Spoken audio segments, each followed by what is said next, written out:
Hello everyone, welcome back to Warzone. I'm Scruffy and this is Scruffy Tales. And yesterday I messed up the audio on my video, hadn't changed the setting on the microphone, so the audio was really low. So now we've hopefully adjusted and can record with some proper audio settings. And so we're gonna basically do a bit of a repeat of yesterday's video, as well as talking directly to the Vatniks and pointing out just how much of a failure the Russian operation, military operation in Ukraine is. And the reason is that Syrsky keeps grinding down the Russian military. Right, so under Perpetuous map here, zooming in on Kursk and Belgorod, and as we can see, not much has happened from yesterday. We have a Russian flag in Guevo. They are pushing in, but Russia is not advancing at a tremendous pace here in around the border region between Kursk and Sumy Oblast, and the reason is, of course, Ukraine realized that this was gonna happen. When they pushed into Kursk, they knew that eventually Russia would force them out of Kursk and the fight would be taking place along the border, and here, more than likely, just within Ukraine, along the border with Kursk. So they have prepared defenses in this area. They knew Russia would be coming in here, and they are now waiting for the Russians to move into prepared kill zones and kill boxes. And that is why we're seeing such a slow advance by the Russians. This is essentially the second stage, the second phase of the Kursk incursion. The first was to push in and hold territory for as long as possible, and then systematically fall back as the Russians send in enough troops to secure Kursk again, and then have a big battle of attrition here around the border between between Sumy and the border with Kursk. And this is where Ukraine now wants to grind down the Russians as they're following the Ukrainians into prepared defensive positions and kill zones and kill boxes. Belgorod, Russians are struggling. They can't push Ukraine out of Demidovka and Popovka, which means Russia is allocating troops, manpower, resources, and everything to this part of the battlefield, and they can't take part up here. So it's a good diversion for the Ukrainians. It's not unthinkable that they will eventually fall back from Belgorod as well, and then they will draw the Russians over here with them into other prepared defenses down here. So I'm thinking, so far, it's going basically according to plan for the Ukrainians. They knew that they could not hold Kursk indefinitely. They knew that sometime in 2025, preferably after the summer, but it now happened during spring, they would be falling back into Sumy Oblast, and they would fight this battle of attrition within Sumy and along the border. And I think things are happening and following the plan for the Ukrainians here at Sumy. Moving down quickly to Kupansk and Dvorichna. Russia has made some gains at Kamyanka. They are pushing south of Zapadne. They tried to move into Kindrashivka. If we move back here, we can see Russians were in Kindrashivka on the 3rd. On the 4th, they were pushed back. They gained some territory up here, and Ukraine followed them on the 5th, and on the 6th here, you can see Russia is pushed out even further around Zapadne. But clearly it's back and forth here. Blue areas is where Ukraine has pushed the Russians back. Ukraine pushed up into the woods here around Synkivka. Russia has struggled with this village of Synkivka for ages, well over a year, this tiny village. And now Ukraine has pushed the Russians back north in these woods here surrounding Dvorichna, north of Kupiansk. So this is an area where it's back and forth. Moving south, Russia is trying to push out to the Oskil, the Nadia region down here. Ukraine is close to this valley. I will show you. like so. Here you have a valley. If we zoom in, you can see how steep the slopes are here. Right next to the valley and the river. Ukraine is pushing Russia back here. If Ukraine can move out here, as you can see, they are on top of the valley to the south. That should allow them, if they can secure this area, in theory, they should be able to begin operations northward into Russian positions here, west of this valley and river.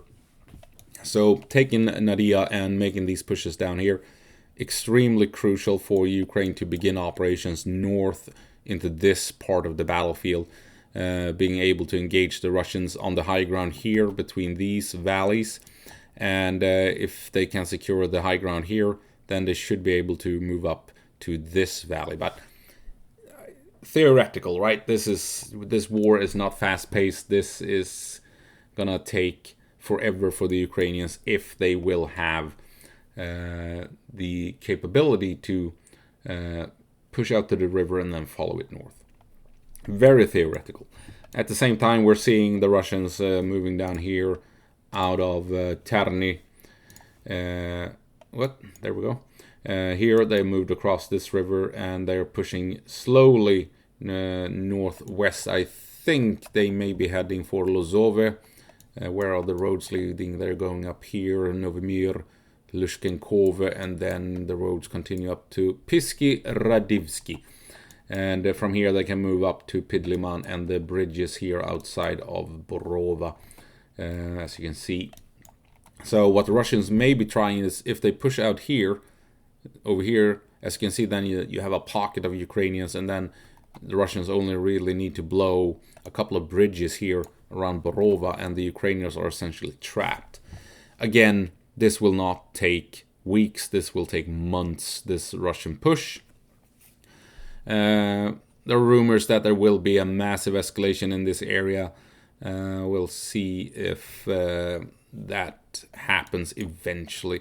Moving down to Toretsk, we can see here that Russia has made some gains of late. They have the advantage, according to Andrew Perpetua, in Toretsk, pushing the Ukrainians back bit by bit. We'll see if the Ukrainians can hold on to territory in Toretsk, but Russia is throwing a lot of manpower into this battle here, and they have been securing one city block after the other, pushing the Ukrainians northward here in the center of Toretsk. Moving over to Pokrovsk, we can see here, moving ahead, Russia is back in Shevchenko. Like we said, we knew this was going to happen, that they would push heavily into Shevchenko in order to secure the dam. They will probably attack heavily here in Solon as well, because they need to again secure this dam, and there's also a bridge right here that they want to free up.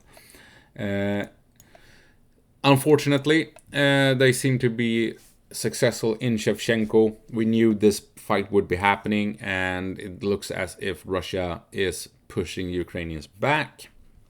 At the same time, we can see how Ukraine is pushing in at Kotlina. They're coming down this way along the windbreaks. The Russians up in this factory or mine are basically completely isolated, and Ukraine is in control of this part of the battlefield. Probably because they managed to disrupt logistics into the Vovkova area here by denying Russia the chance to move through Peshane, by denying a chance for Russians to reach Solone via that bridge.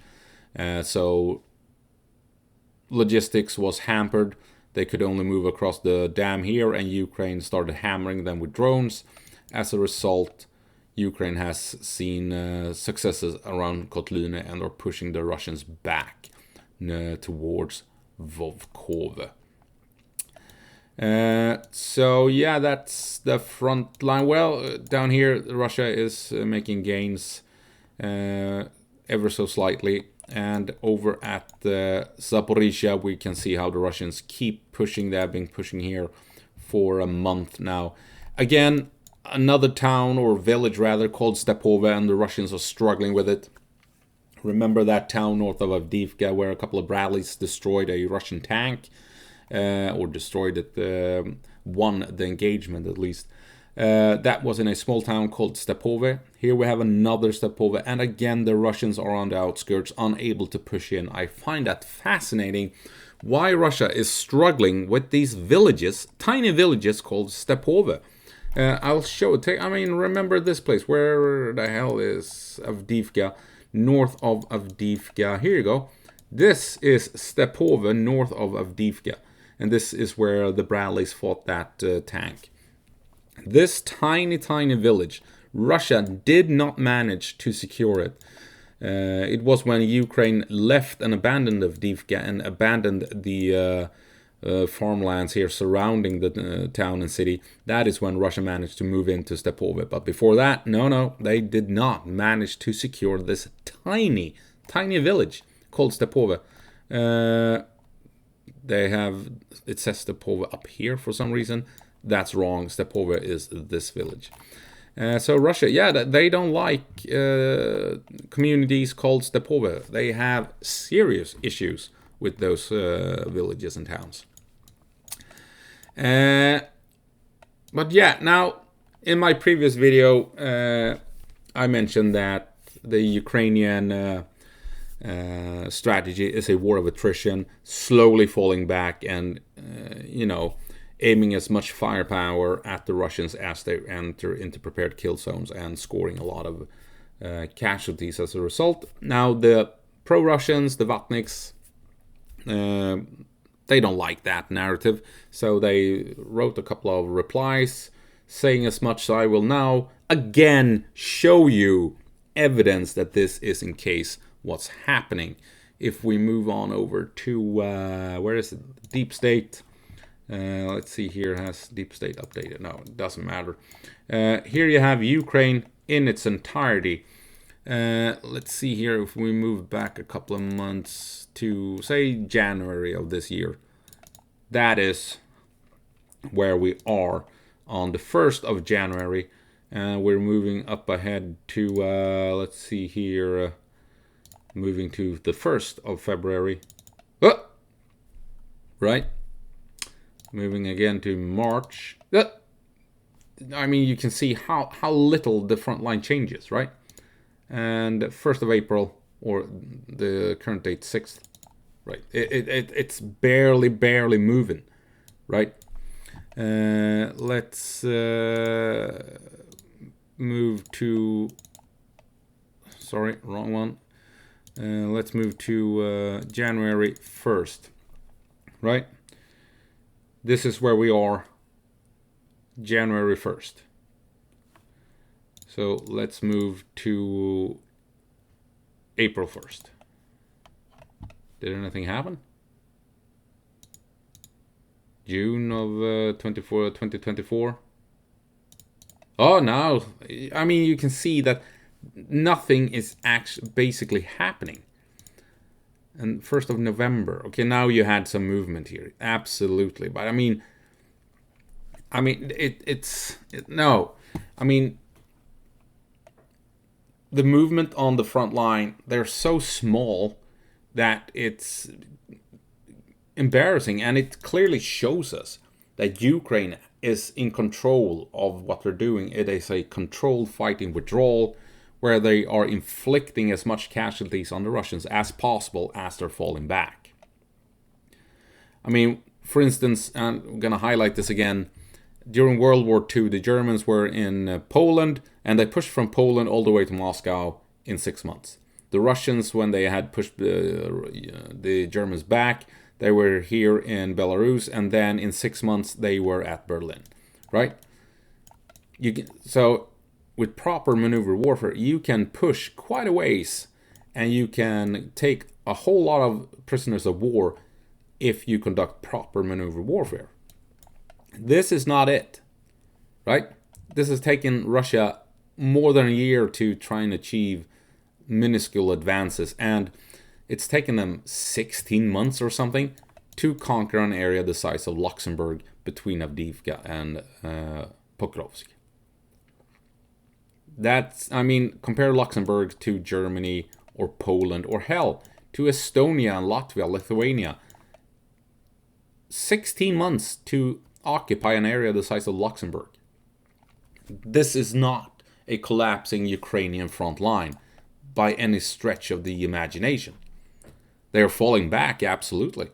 And they are overwhelmed in terms of manpower and firepower. But what they are doing, since they are outnumbered, is that they are slowly falling back, inflicting as much casualties as possible, conducting a very successful war of attrition against the Russians.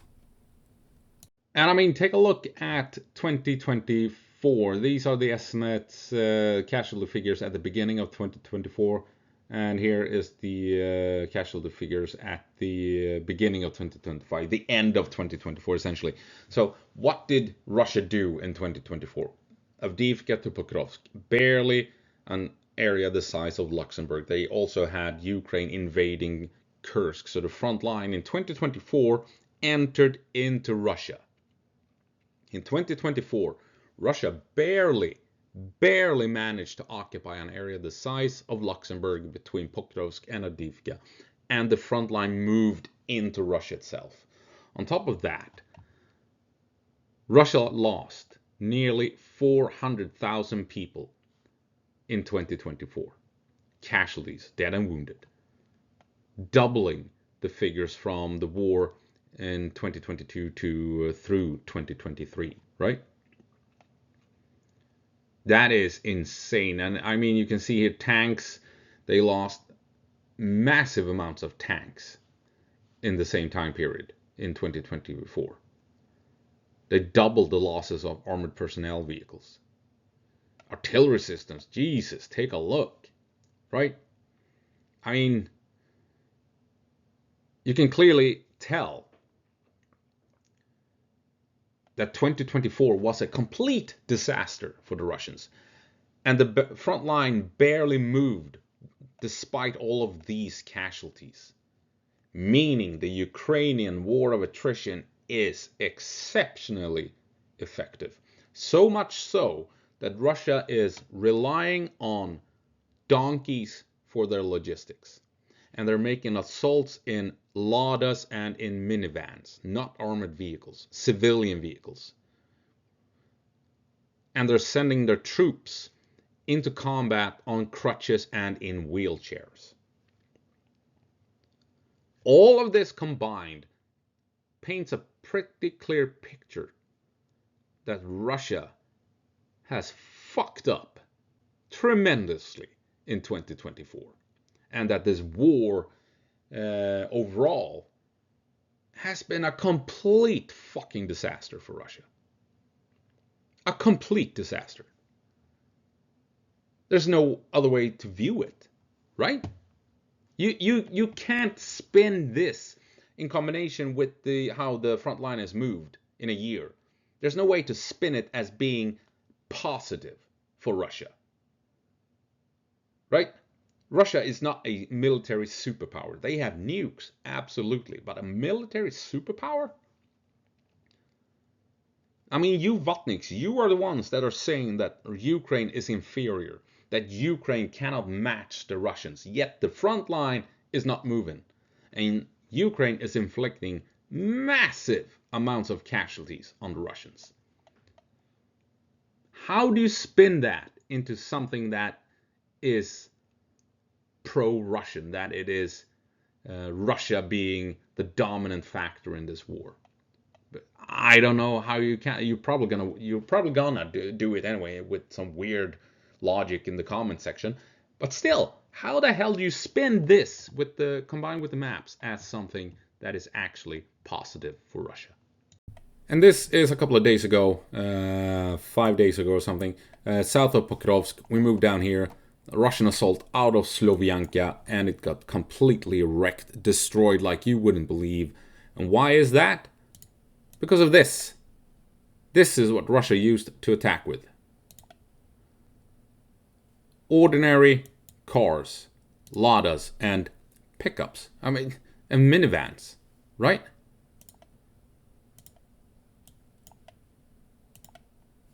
I mean, Jesus. This is what Russia uses to try and assault Ukrainian positions with. at certain locations. I mean, this is a clear sign that something's gone horribly wrong with the Russian military. If they are conducting assaults on this magnitude with so many vehicles, relying on civilian cars with no armor, and they're being hunted down by drones and attacked by cluster munitions and what have you. Imagine when a couple of cluster munitions detonate in midair and just showers this area with hundreds of bomblets. I mean, it's a massacre, and that's what we're seeing here. A complete massacre. A complete massacre. It's just... I don't know what to tell you. Right? It's a complete insane massacre. Take a look. What? Why would they try to do this? Why? I don't know what to tell you. And this is not the first instance. We have seen this for months now. Right? We have seen this for months. We don't see Ukraine doing this. Ukraine is not launching assaults with civilian cars like they did so at the beginning of the war, but not now. At the beginning of the war, when they had no other choice, they used assaults like this, and the funny thing is, they were successful doing it. Isn't that weird? If we move back to deep state here, all of this green here,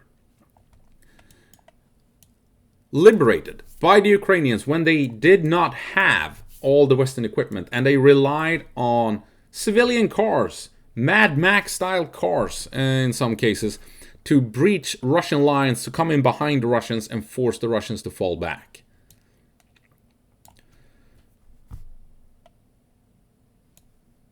I mean, what has Russia achieved?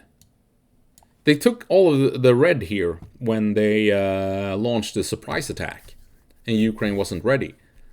But then Ukraine liberated all of this. Russia couldn't stop the Ukrainians. Ukraine kicked Russia's ass at the airport here at Kyiv, and then hunted them back into Belarus when that big column of armor failed to move into Kyiv itself. And then Russia built that massive defensive line with one single minefield going from Kherson all the way up to the Russian border. And after that, Russia has struggled to push from Avdiivka towards Pokrovsk. Isn't that amazing? Isn't that amazing? I find that truly amazing. And there is just no way you can spin Russia's military campaign as a huge success. Because it isn't. There's no way you can claim it. No way at all. So, I mean, we're seeing a war of attrition here. Quite clearly. Fought by Ukraine, and they're doing it very effectively. They are grinding down the Russian forces. Bit by bit. And Russia is struggling. And now, the pro-Russians, the Vatniks, are going, haha, is Ukraine winning? Really? They are falling back. What do you mean they are winning when they are falling back? I don't know why I made some weird German accent there, but that's the thing. They're like, Russia is pushing Ukraine back, so therefore, at this point in time, Russia is winning. Okay? How could Ukraine possibly be fighting how could they possibly have a winning strategy if they're always falling back? Well, all you pro-Russians, all you Vatniks, explain to me this. What has been Russia's main strategy whenever Russia has been invaded throughout history? What has Russia done? Has Russia held the line, or has Russia fled? Have they run the other way the other way, away from the enemy, right? That has been Russia's strategy whenever Russia has been invaded. To flee, to fall back. Scorched earth, right? Essentially, war of attrition. You fall back and the enemy follows you, and then deeper and deeper into your own territory that the enemy follows you, the more people the enemy lose, the more soldiers die of the enemy, and you are then in a position eventually where you can counterattack and win the battle and the war. Right? That is what Russia is known to have done against the Swedish Empire, against Napoleon, against the Germans in World War II. You know, you fall back, war of attrition, scorched earth, and then when you counterattack, you're in a much stronger position and the enemy has been severely weakened.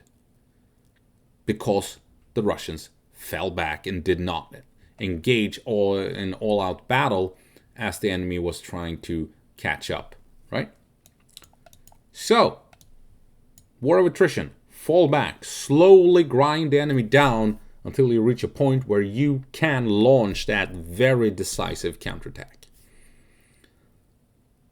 And that is what Ukraine is doing. And they are very effective in doing it.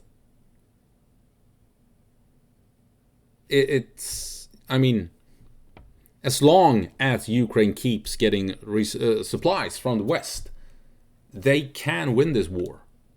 As long as they keep getting missiles, aircraft, armored vehicles, and what have you, Ukraine can well and truly win this war. Because that is how effective their war of attrition is against the Russians. And I'm hoping we will have a lot of Vatnik tears down in the comment section. So go down and check it out. Hopefully there will be some juicy comments written by the pro-Russians, the Vatniks, trying to explain to us just how this war is not at all a disaster for Russia and how everything is going swimmingly. I mean, they're halfway to Kyiv at this point, right? Anyway, that's gonna have to be it. I hope you found it interesting. I hope I'll see you in the next one. And I hope the audio is okay in this video.